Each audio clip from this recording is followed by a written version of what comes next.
radio fans, we are now back in the studio. Stand by for your station announcement. And away we go!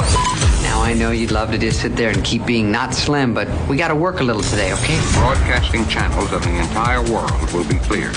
In every continent, in every land, in all the four corners of the earth, the whole world over. Men, women, and children. Of every age and race, and nationality, station, and color. Men of every language ready now to listen to the same voice. So, is this on? Finally, a way to combine my love of helping people with my love of hurting people. So sit back, pop open a cold bottle of Brazilian mineral water, enjoy some poached salmon with capers, and adjust the satellite, because we have a great show. And there was much rejoicing. Unleash the fury. Unleash the fury! Ladies and gentlemen of the universe, the next voice you hear. It's Erik Nagel.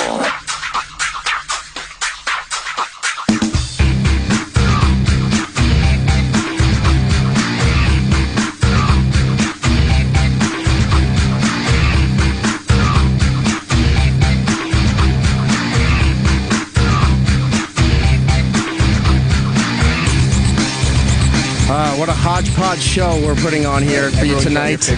Yeah. It's Erik Nagel. 866-969-1969 is the phone number.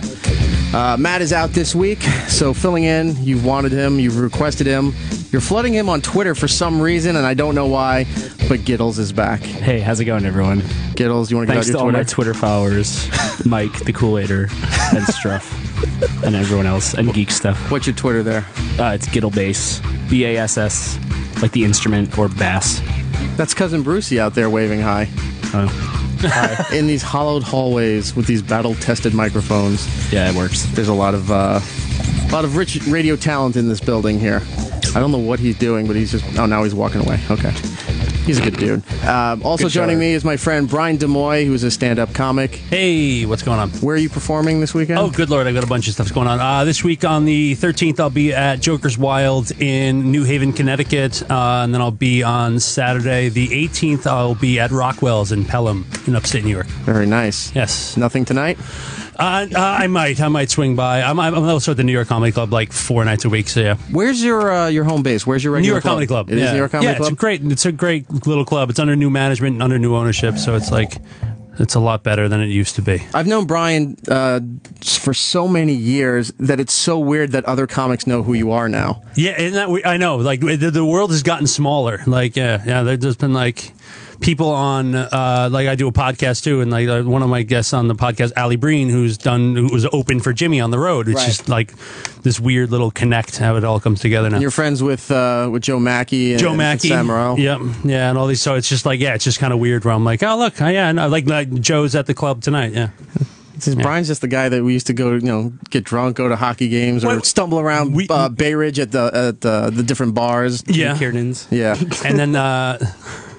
And like it's weird to watch Erik grow as well, and now he like actually drinks beer and Oh, I thought you meant physical size. No. Yeah, I'm sorry. That's just how I'm conditioned around this place.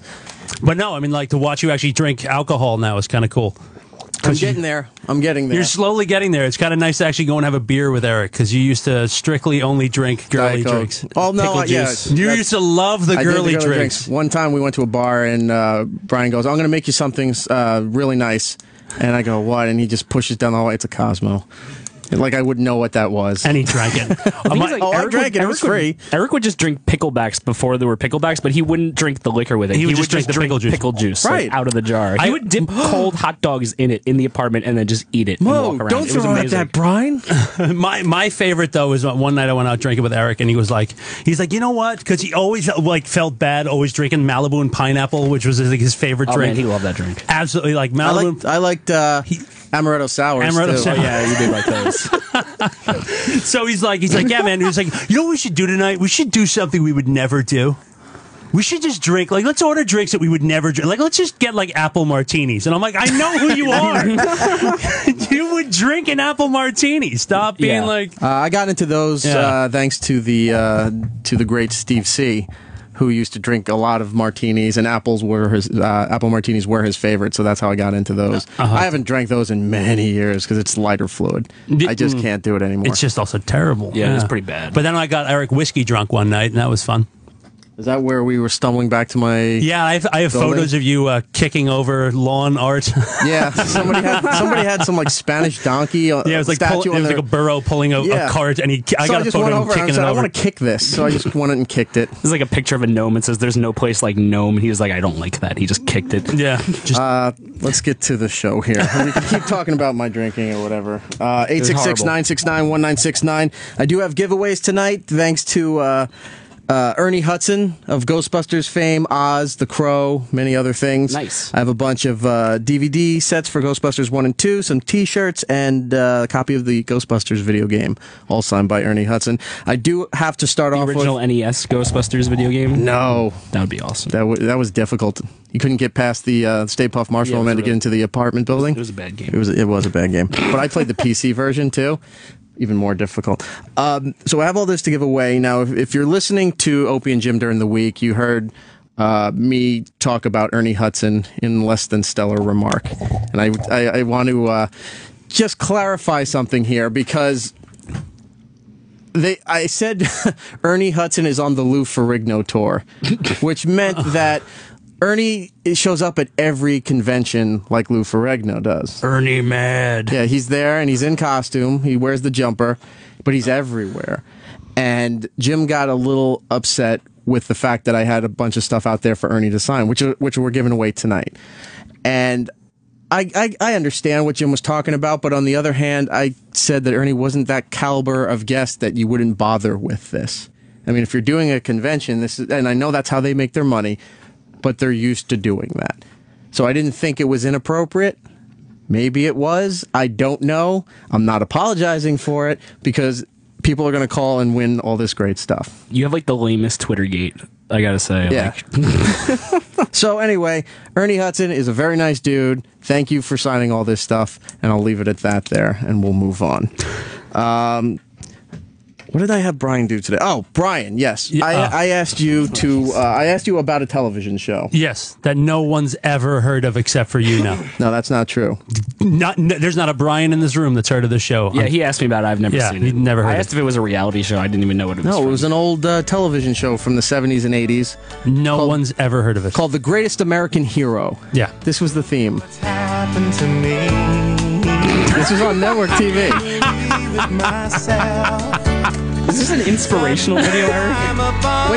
Wait, as the kids say, it kicks in. This is like a famous song. It's not a... Yeah, but this was like an actual, like a hit song. Because of the TV show. No. Yes. I only know everyone's this heard song this because of song. Seinfeld, yeah. No, Seinfeld also did a play on it, too. If you want to hear that one, I'll give you that one. No, I know that one. I'll give you that one. Hold on. Oh, jeez. Here it is. Wait, so what was this Great American Hero? Oh, there we go. You had that on fast speed on there. George isn't at home. Please leave a message at the beat. I must be out, or I'd pick up the phone. Where could I be? Believe it or not, I'm not home. Is that what you're thinking of? Is that where you know the song from? Everyone knows that song. It's like that's like we all know that song, but that sounds like a gum commercial. Not no like one's ever seen that show. Everybody has seen that show. No one has seen that. It lasted for 44 episodes. I googled it. 866-969-1969. People have seen Greatest American Hero. It no was a one in great this room show. aside from you has seen it. You don't know who was in it? Robert Culp, William Catt. Oh yeah, the great Robert Culp. Yeah, I Who's that? Spy.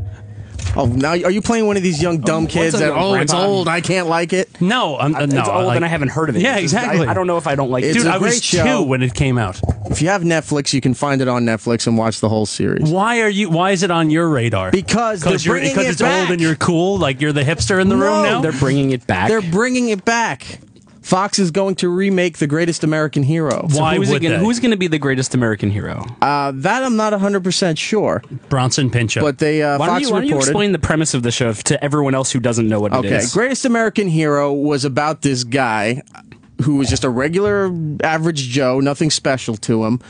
And then one day, this alien ship showed Can't even up. say it with a straight face. Without laughing, dude. Come on, tell him. This alien ship shows up and drops off this special suit. And he has this special suit that gives him all these powers, but he doesn't know how to control it. Is he a cop? No, he's not a cop. But Robert Culp, who plays Bill Maxwell in the show, is a cop and befriends this guy who's got the magic suit now. So he's supposed to be a superhero. He's solving crimes and helping people The reluctant Green Lantern. But he can't control the power. So every time he's flying and he tries to land, he crashes. He throws something too hard, it goes through the wall. It was a great show. For the time, it was an amazing show. Sounds just mad camp. All right, hold on. There's some people that are going to back me up on this here. Yeah, it looks like it. Let's go to David in West Virginia. David, you saw Greatest American Hero, right? Yeah, I was like 7. It was fantastic. It was what everyone dreams of, finding a suit that gives you superpowers. Right. Yeah, and was Robert Culp a policeman or did he work for the government? I thought he was like a government guy. You know what? He might have been. I remember he was some kind of agent. I just assumed he was a policeman. I mean, like I said, I'm remembering from when I was 7, so I can't, swear to anything. But yeah, I would watch that show every single week because it was just a normal guy getting superpowers from an alien ship. It could happen anytime. Right. It's a true story. Oh, yeah. It's reality based. Of course. No. Exactly. But I mean, like, was it only good because you remember because you were 7? Maybe, but all right, yeah, because I was 2 when this show came out, and I was like, and then it only lasted for like 3 years or something like that, right? Right, yeah, it did not stick around very long. No, and it's not like replayed every week. It had a massive hit with Believe It or Not. Yes, and I mean, Seinfeld did George's Answering Machine. Right. Yeah. Parodied it or something like that. See, David knows what he's talking about. He was It also a great on hold show. listening to you play it on the radio. Hey, did just check play. it out on Netflix. You just played that through bit. the eyes of a 7-year-old and tell me if it wasn't awesome. Well, it's on Netflix now. You can go revisit the magic that is The Greatest American Hero. I want to check it out. I'm gonna go do that right now. Okay, and call us back. Watch the first episode right now, David. Call us back before the show's over and tell me what you think, all right? I will, absolutely. Sounds Okay. like a great Saturday Thanks, night. David. Let's go to Should've done my Frank in homework. Long Island. Frank. Hey, yeah, one thing you forgot is that actually he got the instruction book and he lost it. Right. Why he didn't know how to Forgot about control that the part. suit. So it came with instructions. He lost it, and now he had to figure everything out for himself. Jackie Chan made this movie called The Tuxedo. It's the same thing. It's the exact same premise, and that was terrible too. And that ripped off The Greatest American Hero. Why wouldn't they just stitch the instructions into the tag? Ever. Hold on a second, Frank. What? Why wouldn't they just stitch the instructions onto the tag like a laundry Probably a lot tag? of instructions to For a label magical onto the suit. back of a magical Yeah, I suit. guess you're right. What were you saying, Frank? It was a big book. It was a big book, but he had the best blonde fro ever on that show. He did. He had the white afro before it was Yeah, cool. William Cat was great. Yes. And the song was a top. When was it cool? Yeah, It was always cool. It's cool now. Walk around Brooklyn. They have it. Again. So can I get a prize? Let me put you on hold. Let me see what I can find. Hold on. Your memories of the show are your prize. Steve in Pennsylvania. Steve, Greatest American Hero. Liked it or no? Oh, loved it. I watched every single episode. Are you kidding me? The guy was a special education teacher, William Cat. Special education teacher. I don't know why it's so funny. Of course he had superpowers. You are losing points He's here, Eric. tackling I'm serious subject matters. No, he's not. He is. What? Like, don't eat that? What subject matter are you tackling? He's doing the job none of us will do. You're right. And then a superhero at night or on the side, whatever he has time. But obviously a bumbling superhero because he doesn't know how to work the suit. Would you know how to work the suit? No. Then there you go. He didn't know how to work the suit, and Robert Culp was an FBI agent, and he was the one, he thought he was supposed to have the suit, but the suit didn't fit him, it was too small. So did he have to talk to the suit, be like, suit, do this, or was there buttons on it? How did he figure out how to control the suit, or was it was just all an accident every single time? It was like, oh, I did that thing, and the suit acted up. Every single thing was an accident. He started out, he put this thing on, it looked like red pajamas. He's like, I'm not wearing this thing, it looks stupid. And he got shot at, found out he was bulletproof. Then he picked something up, found So out they he shot him in the face. Well, no, he blocked his face with his arms. But he didn't know how he did it. It was just like reflex. And this just It bounced off the suit, Brian. The suit went down cuff length. Did he? Oh, my Lord. I'm glad they're bringing it back, though. It sounds like a real big hit. It will be a big hit, thanks to the fine people at Fox Broadcasting who will be bringing back The Greatest American Hero. And they've revamped such classics as 21 Jump Street. Ooh. Oh, wait, so are they making a movie or a TV show? It is a TV show. Yes, TV show. Johnny Depp, man. Well, no, 21 Jump Street was great. I mean, the TV show was great. That was okay, but you hated Greatest American Hero. I never saw it. I thought 21 Jump Street was just the TV show. It was just a show chicks watched. It was old girls that watched that show. No, 21 Jump Street. Johnny Depp, Johnny Greco, come on. That wasn't just for chicks. 21 Jump Street, the TV show? Yeah. No. No? Another great premise. Do I need to revisit 21 Jump Street? You should revisit 21 Jump Street, yeah. Well, the movie was good. Ice Cube was in it. And so was... The movie was Nick more entertaining than I thought it was going to be. Yeah, it wasn't that bad. It wasn't bad. I mean, like it was. You know, I like that they were actually making fun, like, and they were honest about it. Like at the end of the first one, when Johnny Depp and what's his name there. All right, Steve. Thank you so much for the call, Angelo in Westchester. Angelo. Yeah, hey, I was a big fan of it too. I used to watch it almost. How old are you, Angelo? I'm in my 40s. You're in your 40s. So yeah. So all right. So like you were how old when this show was out? I was starting my teens. I was like 12 or 13 when I started watching the show, and it was like you couldn't miss it. It was 8 o'clock on Wednesday nights. The guy would fuck up all the time. The suit worked by his brainwaves. The thing happened. It lasted for 2-3 seasons, and then all of a sudden it jumped the shark when. All of a sudden, they had They changed the suit. They bedazzled it. Like what happened? No, the suit. The aliens That's came funny. back down again to visit, and they gave him the instruction booklet again, and then he fucked it up and he lost it again. You lost the instruction book twice. Is that how the series ended? Yeah, basically the season lasted. The season lasted for another half season after that thing because basically it got stupid after a while. He couldn't after a while. Yeah, seriously. he couldn't figure out how to jump and fly. Every time he tried to fly, he would basically crash into walls. Was there sound effects like boink and stuff like these like hidden things? You're talking the '80s shit, So they try to entertain it, but. For all intents and purposes, but the song lasted on like the top 40 for like. But that's the hit. I mean, like it is a well-known song. Absolutely. It was an awesome show. Perhaps you changed your mind about the song. This might help if you want to, really get into the whole mood of this whole thing here. I think I'm going to go home and watch this and have a great Saturday night. You should. This is perfect binge watching on Netflix. How long was it? It was like a half hour. I'm guessing it had to have been a half Angelo, hour. hang on 1 second. It's an hour show. It was an hour. An hour show. Wow. I don't remember it being an hour. And I think Robert Culp was actually a CIA agent, not an FBI agent, so he couldn't really. All right, so we went from cop to FBI to CIA. Yeah, he worked for some sort of 3-lettered government agency. Absolutely, Stonecutters. But and then after a while, it just kind of got boring because it was like the same thing, drug dealers, terrorists, and all that. And then it kind of got frustrating because. Did he fight the Russians? Because this was the 80s. Yeah, this was the 80s, so he was going after the Soviets and all that crap. But, after a while, it kind of just lost its luster. And he was, he had this girlfriend who he couldn't tell, and there was all this other crap, so. Right. Pam, I think her name was. Yeah. I can't remember the lady's real name. Pam. That's an 80s name. Yeah. Hey, Pam. Pam is never sexy. All right, boys. All right, thank you, Angelo. Pam. I appreciate it. Yeah.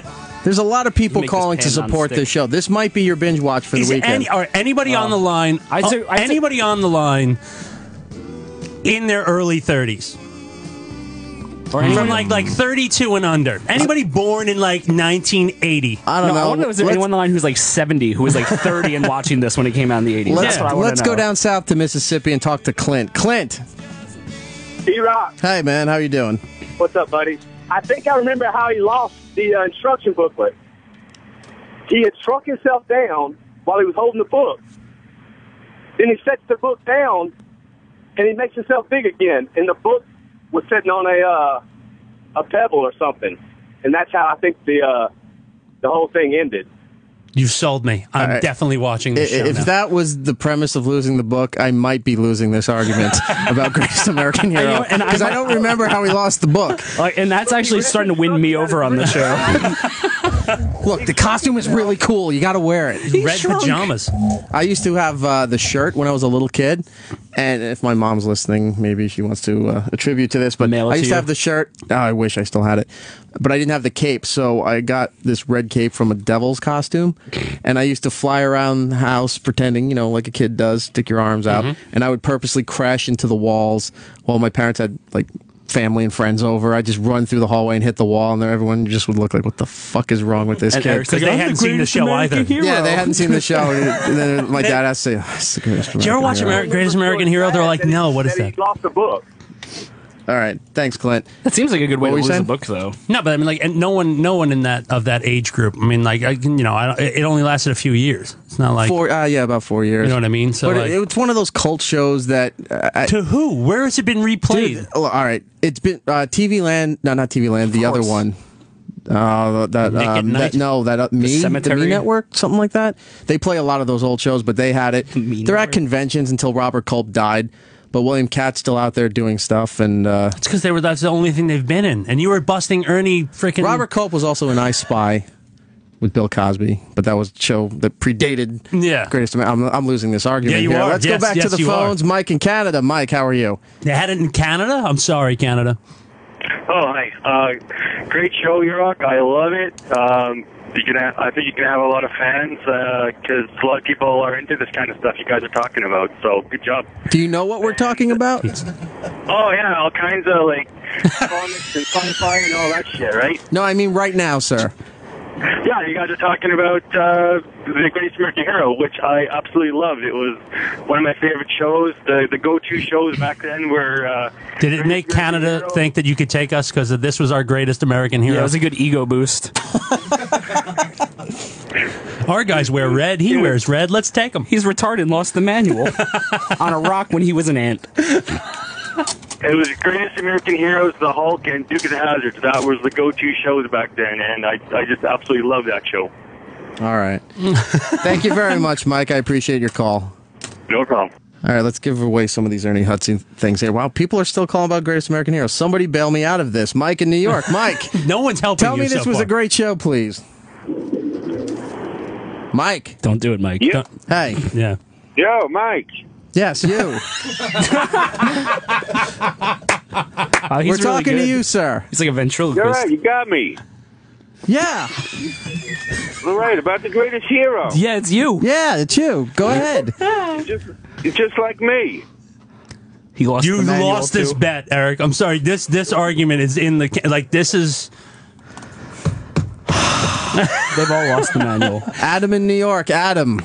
Hey, what's going on? Greatest American Hero. Where are you on this? I mean, I watched it, but I wouldn't say, like, if someone said, what are your favorite shows as a kid, I wouldn't use that as one of them. But what I wanted to say was, do you remember, like, when he was trying to take off, he couldn't get off the ground, and that little boy came up to him and said, no, you do it like this, and that's what got him off the ground? Yeah, he had to do a running start in order to fly. He couldn't do like Superman and shoot straight up in the air. I'm pretty sure that, like, when he picked up the suit, the instruction manual, like, kind of fell out underneath it, and he never saw it. I'm pretty sure that's what happened. So it wasn't like he had it, and then he, like, was looking at it and lost it. He never saw it. So the Pebble theory is not necessarily that far-fetched. Right. Okay. Adam, I'm going to give you something here. I'm assuming you're a Ghostbusters fan, right? I actually am a very big Ghostbusters fan. I actually bought the Lego Ecto-1 and put it together a few weeks ago. Well, you're one up on me, sir, because I don't have that. But it is the 30th anniversary of Ghostbusters, 25th anniversary of Ghostbusters 2. Wow. They have not sent the Blu-rays. So I have the DVD sets that they gave me. Got a VHS player? I'll give you a DVD set signed by Ernie Hudson. Is that cool? That is more than cool. Okay, Adam, I'm going to put you on hold and just give him your information. That's Adam on line 7. He gets one of the DVD sets. Oh, here's a 23-year-old wants to talk to Brian about the Greatest American Hero. All Kevin in Ohio. Hey, Erock, what's up? Hey, how are you? I'm not 23, I'm 43, and I watched it when I was a kid. Oh, it says 23 on the screen here. Yeah. He was And I 23 loved when the it. show was on. I actually just bought the box set not too long ago. I found it, and it's awesome. I didn't know they had I did know how they had the box set. Yeah, it's but I was 'cause watching it on Netflix. Is it on DVD or is it on VHS? on DVD. Betamax. But did you see the last one? Did you see how it ended? How the suit got passed on? Don't spoil it for me. No, I did not. Go ahead. Please spoil it for me. They passed on to a female. You what now? Takes over for William Cat. They gave it to a girl? They give it to a girl. Were they trying to spin this off or continue it in a different direction by doing that? I think so, but then they just ended it. Yeah, they gave it to a dry cleaning family called the Chans, and then they made this movie called The Tuxedo. Yeah. Well, I did not know that. Kevin, you're a Ghostbusters fan, right? Sure. All right, you're not, so forget that. Yeah, I guess why not? Someone asks you if you're a fan, you say yes. Phil in Texas. Phil. Yeah. Hi, Phil. Yeah. These are all the greatest American heroes, Eric. Yeah. Yeah. Okay, I was going to tell you that he did. William Cat he co-starred with Sissy Spacek in a movie called Carrie. He played her boyfriend for the prom. What's her name? Did that prom end well for him? Sissy Spacek. Apparently, No, Sissy Spacek was not. If I think I heard him wrong. Sissy Spacek was not in Greatest American Hero. No, she was in Carrie with She was this in guy Carrie. from Greatest American Hero. Oh, with William Cat, right? Yeah. Okay, that Good story. That provided nothing. You lost but, the manual, you had to get Phil, are hell you a of a Ghostbusters prom fan? date. Yes, I am. All right, I'm going to put you on hold. I'll give you one of the signed shirts from Ernie Hudson. Okay, great. Okay. Good job. Phil on line 4 gets one of the shirts there. And we're going to have to, you know what, let's just drop this thing. I'll admit defeat on this because I got to get to Al Jean in a moment here, who's where is he? going to talk about The Simpsons at the Hollywood Bowl. Nice. The marathon and what's coming up with season 26 and everything fun that involves The 26? Simpsons. Season 26. Oh, my God. That's a long time. It's a long time, and it's not ending anytime soon. No, why would I'm ecstatic about. I know Brian kind of punched out after season 12, 11, Like somewhere in 10. there. Yeah, I punched out around the same. Yeah. I think it's more. It's not that I punched out. It's like those are the last seasons I remember being really good. I think it's a generational thing too, because that's kind of the time you moved on from the next thing. So people I went who from watch that right into Futurama, and then it's been smooth sailing since then. Really, what are you watching now? I watch everything. You know who you got Matt into? Did The you watch? Quest. Do you watch Rick and Morty? Yes, I do. I right, started good. watching it. It is a very good show. All right, good. You got Matt watching The Quest. No, he talked about it, and he's the one who watched it. Oh, he convinced you to watch He it? tried to get me Okay, to I watch got it. it. Then he sent me a picture of like some guy having to cut a lock with like an ogre's toe or something like that. And I was like, It's yeah, a ridiculous show. There's a show on. on, I think it's on ABC. Yeah, it's sure. called The Quest, and it's a reality show, but it's all about like LARPing. Oh no! And people that think they're in like the Middle Earth realm and all this nonsense. Lots of sex on the show. Yeah. I can imagine. Yeah, Bunch of fucking freaks. I'm supposed to like that thing, but I can't stand like Comic-Con is one thing, but when you're going to Renaissance or you're doing, live action role playing out in a field where you're recreating a mystic battle, it's just I can't. You can't take that seriously. I can't. No, I just can't talk to them. It's just like I need to go somewhere else. I'm actually I cannot be a part of I'm a this. huge LARPer. No. All right, let's get to Al Jean here. Let's get some plugs in before we go to Al. Brian, are you plugging I don't anything? know. These What pretzels are delicious. What by the way. what TV show are you working on right now? I'm on America's Got Talent. You're still working on that? Yeah, we're finishing up this week. And then anything lined up for after that? Or Yeah, I got like a month off, and then I'm starting some editing gig on some new show about. how is America's Got Talent going as far as what you're doing? It's pretty cool. It's different. I usually work on like different kinds of reality shows. Never worked on a big competition show, so it's pretty cool. Okay, Brian, different thing. Your dates? Well, the two big ones are the 13th at Joker's Wild in New Haven, Connecticut, and on the 18th at Rockwell's in Pelham, New York. And then I'll be at the New York Comedy Club on Wednesday and Friday and this week as well. Yeah. All right. So with that being said, this is my interview with Al Jean. I spoke to him earlier this week. The Simpsons are performing live at the Hollywood Bowl, out obviously in Hollywood. They're doing live readings, performing some of the classic songs that you know and love from the series. A whole bunch of celebrities are there, recreating the characters that they did on the show. And we talked to Marathon and what's coming up for season 26. It's live? Yeah, the Hollywood Bowl? Live. That's crazy. 3 hours of just nonsense. Just drawing. Yes. Wow. Live drawing really fast. Here it is, Al Jean. Flip.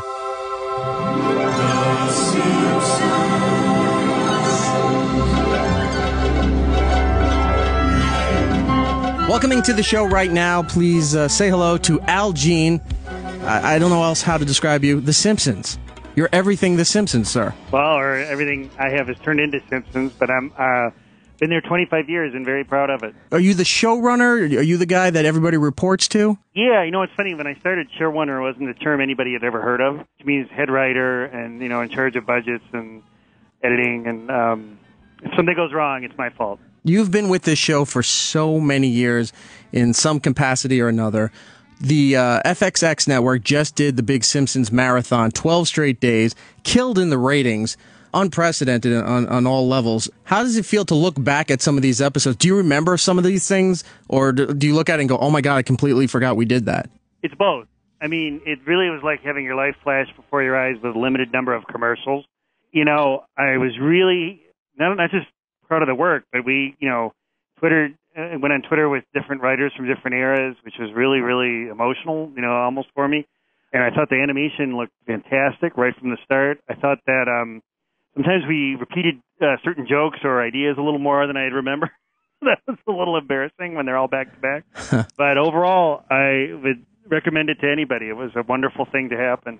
I know you probably get this all the time. I mean, you've worked on so many different levels of this show and created so many different masterpieces that involve all the Simpsons characters here.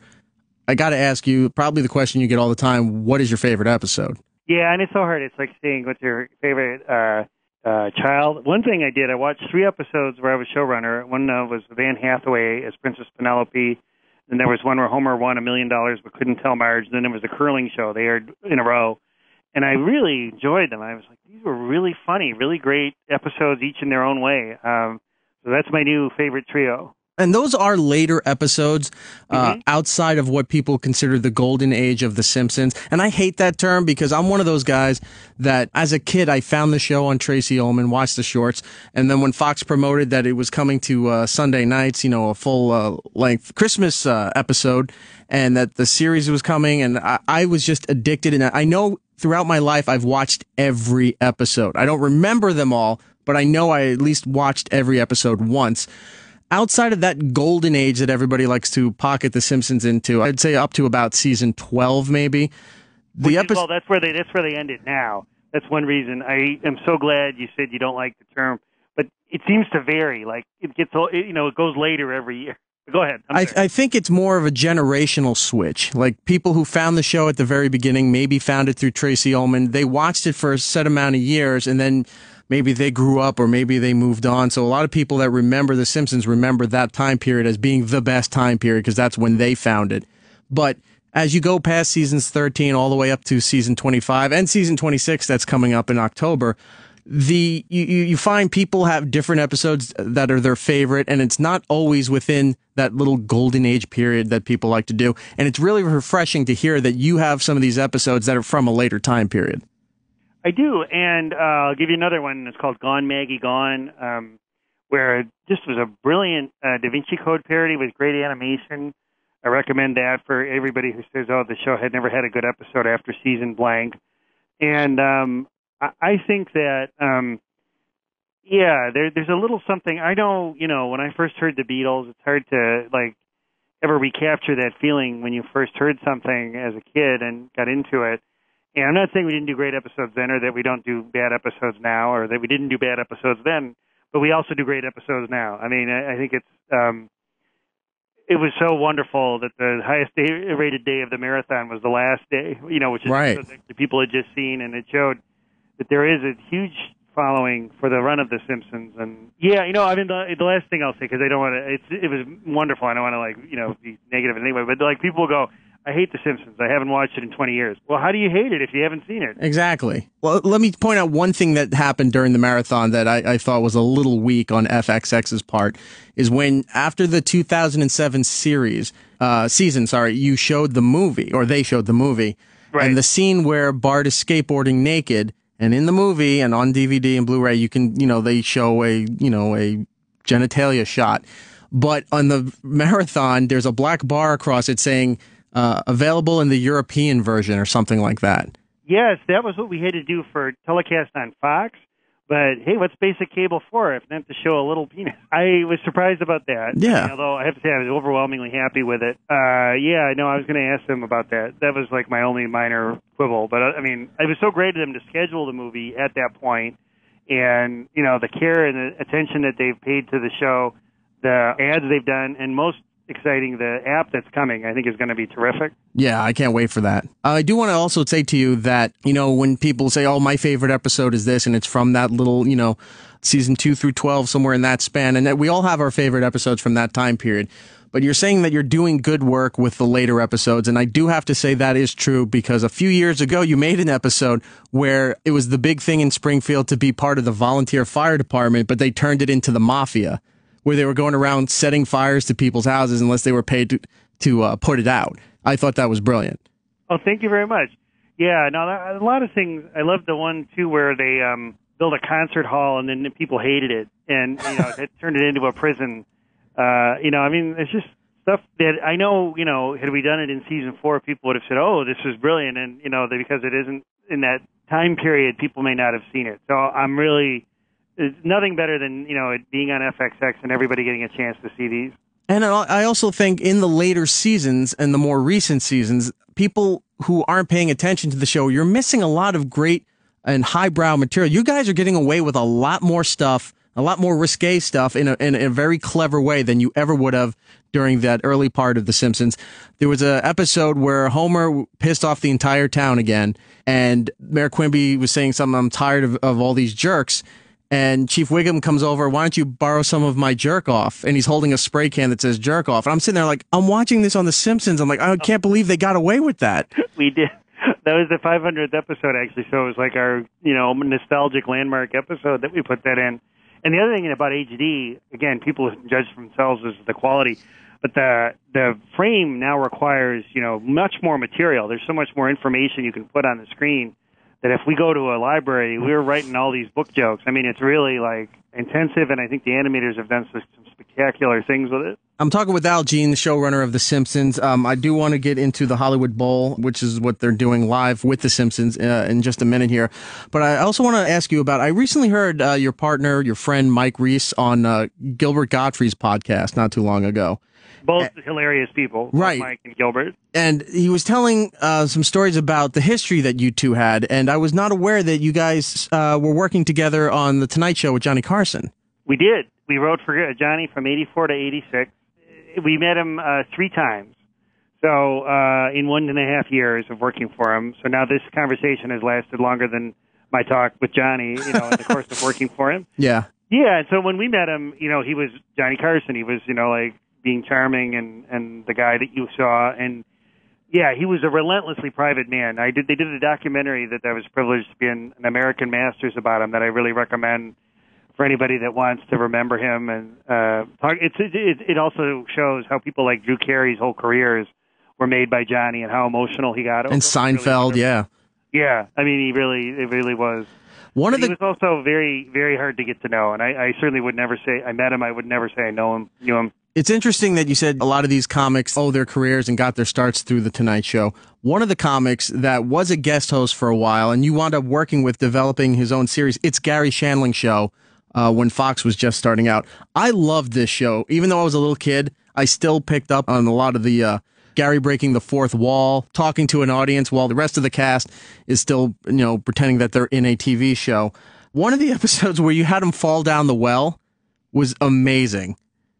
Yes, that was written by a writer, Richard Day, and it was really funny parody of, Baby Jessica. Fall in the Well, which we actually later did on The Simpsons.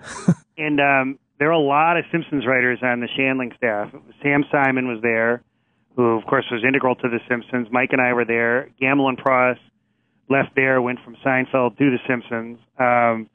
It was a wonderful show, and Gary is one of the funniest people I've ever worked with, one of the top 5. Just really brilliant, funny guy. One other question about the Gary Shandling Show, and then we'll move on here. You did an episode, it was a special episode, right around the time of the 1988 presidential election, and Gary had the state board in his living room, and he was predicting all the votes coming in, and you were doing the exact opposite of what was actually coming in around the country. The premise was we knew Dukakis was going to lose, but we actually had Don Cornelius of Soul Train as a guest star, and they were going to have a victory party for Dukakis. Right. And it was live. It was originally broadcast live, and ironically, the concession speech by Dukakis came on right as the show was ending. Yeah, I do remember that. What took so long to get that out on DVD? It's possible. I don't know what the rights were. You know, it was a Showtime series, and then it was bought by Fox. I don't know who owned it. And also, Gary, you know, really wanted to make, like he did with Larry Sanders, a terrific DVD. And those commentaries that we did for that show, I had so much fun because we just went in and, you know, we were ragging on Gary for his 80s fashions. And I mean, he was there. And, The whole "How's my hair?" well, I'll be honest. There was a scene in a show we wrote and aired in like 88 where the end of the show had Gary in a bathrobe next to a little boy next to a Catholic priest. And I said, Gary, when was this ever not like very scary imagery? Like, going like, what? This is the end of a comedy show? It was crazy. Well, I'm glad it finally came out on DVD, and people, if you haven't got a chance to see it, it's the Gary Chandler Show. It's way ahead of its time for a network that nobody expected to succeed or go anywhere and do anything. Another side project that you had during your course of The Simpsons, where you left for a little bit, was The Critic. And people watched it when it was on, look back at this show very fondly, and it's a great piece of work, but it wasn't bringing in the viewers, and I don't understand why, because it was on ABC, got canceled, went to Fox, finished out its run, and then never got picked up again. Well, I'll tell you the truth. On ABC, it was incompatible with the shows they had. They put it after Home Improvement, which is a funny show, but a different kind of show, and so it wasn't working. On Fox, when it was after The Simpsons, we did get good ratings, and it was this thing that happened sometimes. The person that bought it for Fox, a woman named Lucy Sulhaney, who was running the network, left the network. And by the time the show came on, the new president took this visceral dislike to the show and canceled it, even though it got good ratings. And that was very difficult to accept, that it actually was doing well. They canceled it just because the president didn't like it. It was replaced with something that did much worse. And then they told everybody, oh, we want to develop an animated show to follow The Simpsons. And that turned into King of the Hill, which, of course, is totally independent. But, you know, I was very... I found that very difficult that somebody could... And they lied, you know, I'm a math major, so they lied about the numbers. They were saying, no, it's not doing well, and it was on Fox. Well, it's a shame because it was a very well thought out show, very well written. Even when you see it on reruns, there's some gags in the parodies that you guys used to do that still hold up today. I appreciate it. Yeah, well, you never know. I mean, Lovitz is still interested in doing it, and if The Simpsons ever ends, which I hope it doesn't. All right, great. You brought up Lovitz here because Lovitz had some very iconic characters, guest spots on The Simpsons, and he's part of the Hollywood Bowl.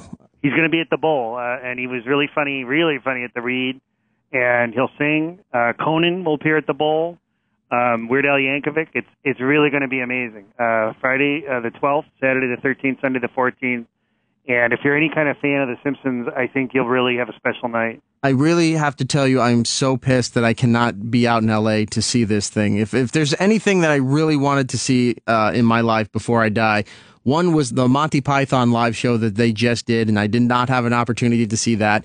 The other was to see the Simpsons Hollywood Bowl, and I'm not going to be able to do that either. Will that be available maybe on a DVD or some kind of online streaming download? You know, everybody's doing this kind of as a favor to us, you know, so there are no plans to film it or put it on DVD, but the only reason I'm promoting it as heavily as I am, because I did it for free too, but I think people, if they have a chance to see it and don't see it, they'll, wish they had, because it is going to be that fun. Is there any exclusive merchandise that's being sold at this event? Not that you'd need an incentive to go see this thing. You're crazy if you don't.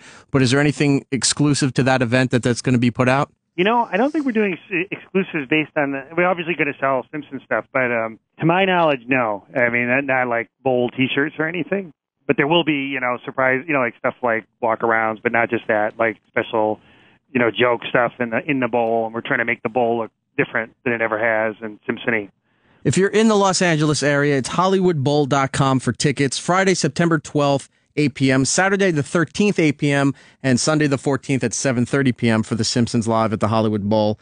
Again, you're out of your fucking mind if you don't go and see this thing, because this is a once-in-a-lifetime experience for you.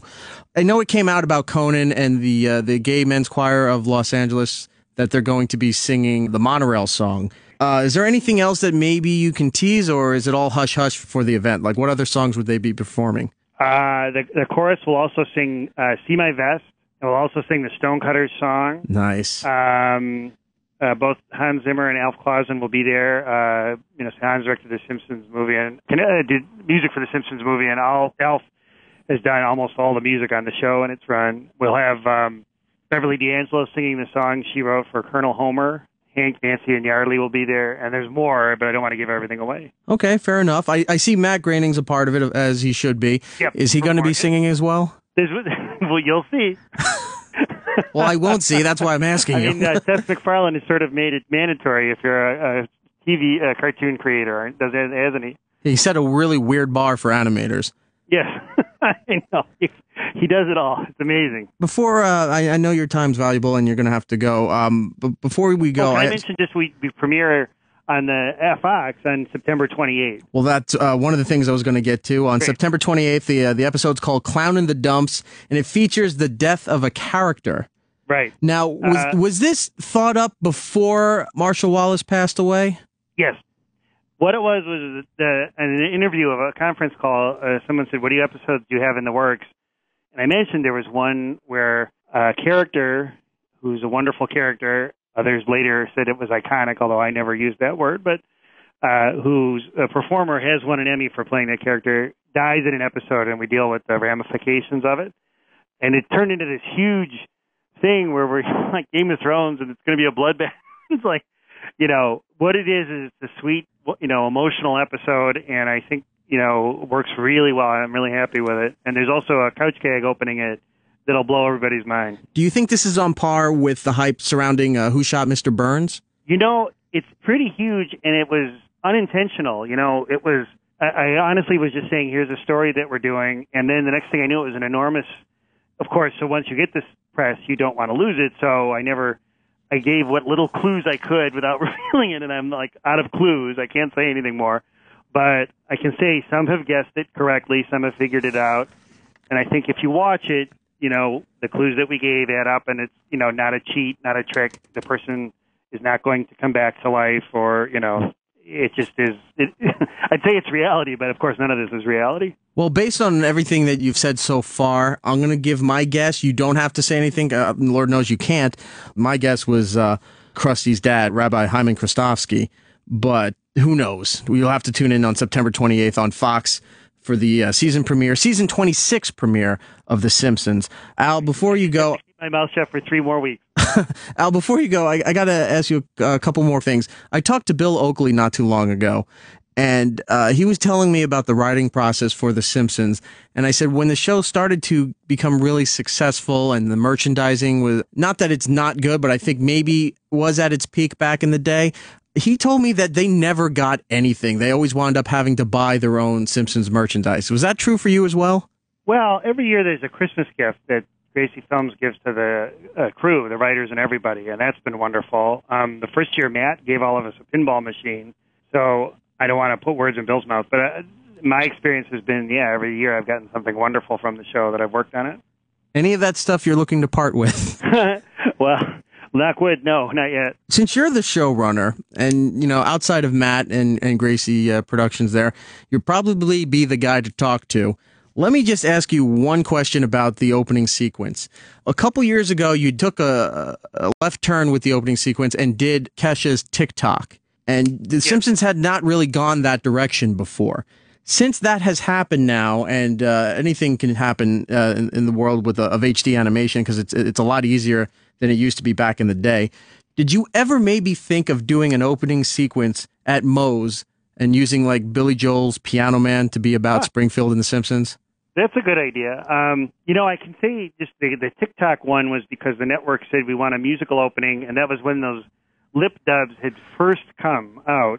And my attraction to it was, this would just be really cool to see the animators do it. And I thought they did an incredible job. It was really complicated. And then what subsequently happened, now anything's possible. I had seen the Banksy film, Exit to the Gift Shop, and I thought, it'd be funny if he graffitied our main titles. And we had that happen, and it was a real surprise, and people liked it. So then we thought, wow, we can actually have these great guest stars, people in animation we love, like John Kay, do couch gags, and that's been terrific. And we do have, not Billy Joel, but we do have a song-based couch gag coming up in one of my favorite songs ever, and it's the full song in the upcoming season. It's one of the first 4 episodes. I think it's the one that airs October 12th. we have a really cool musical couch cake. I know the season's not 100% complete, but Billy Joel's Piano Man said at Moe's might be something you want to look at.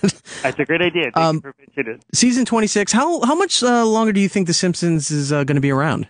I really can't even guess. You know, I used to say a couple more years or 5 more years. The marathon kind of shattered everybody's expectations of everything, so I don't know. I think at least 4 more years, but I don't want to jinx it. Al, I read an interesting quote on how you think The Simpsons should end. You said that you would feel that the final episode should end with the arrival of the Christmas pageant from the first scene of the first episode so that the whole series is on a continuous loop.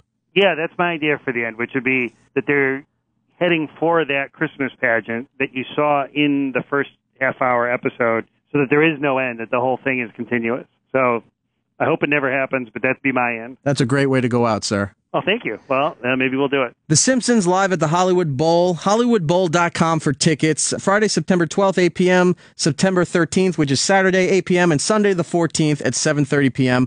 This has been Al Jean, showrunner, head muckety-muck for The Simpsons. It was great talking to you on Twitter, and I really appreciate you taking the time out to talk to me about this. I'm a lifelong fan. I got to meet you when you came on the Opie and Anthony show to promote the movie. You couldn't have been nicer. And I just want to thank you so much. I really appreciate it. My pleasure. Thank you. Erik Nagel. You know, Erock? Well, he'll be right back. It's Erik Nagel. Erik Nagel. Yes, we're back. It's Erik Nagel. That is me.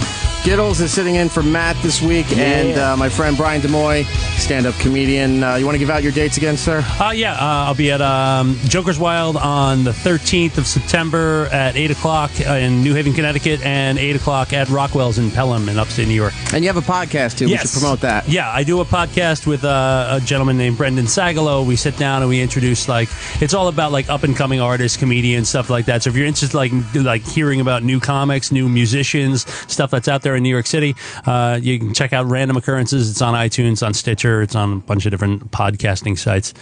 Yeah. And that's it. Yeah. Doing well. You have a lot of good comics on there. Yeah. I'm like, Ali Breen has been on the show. There's some great, this guy, Mike Cannon, I'm a big fan of. He's been on the show. He's doing a bunch of stuff right now. He's absolutely hilarious. So this is like the next crew of guys.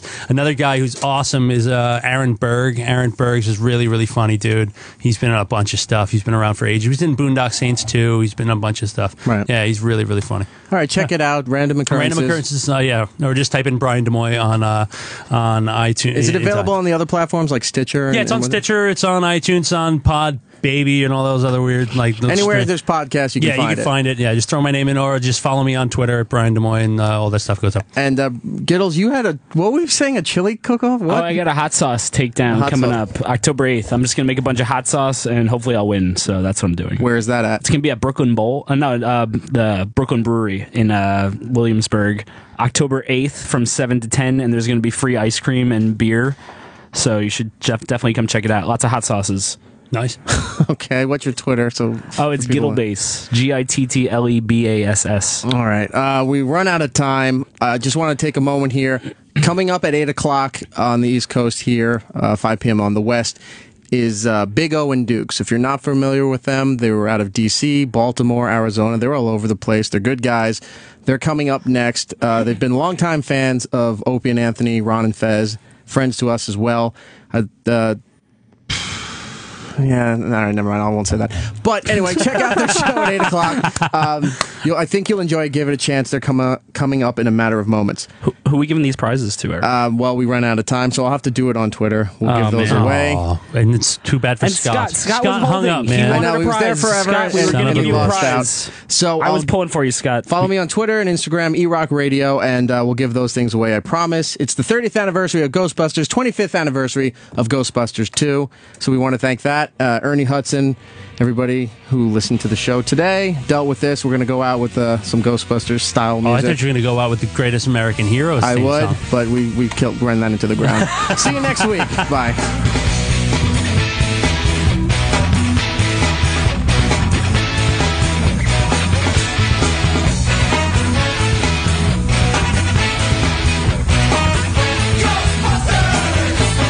Something strange in the neighborhood.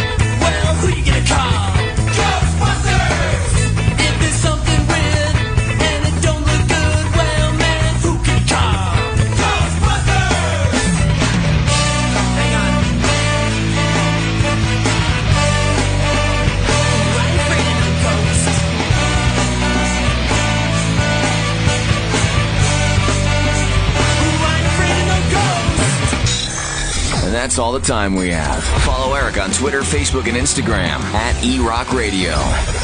The show should be back next week. Maybe in 2 weeks. Who the hell knows around here anymore?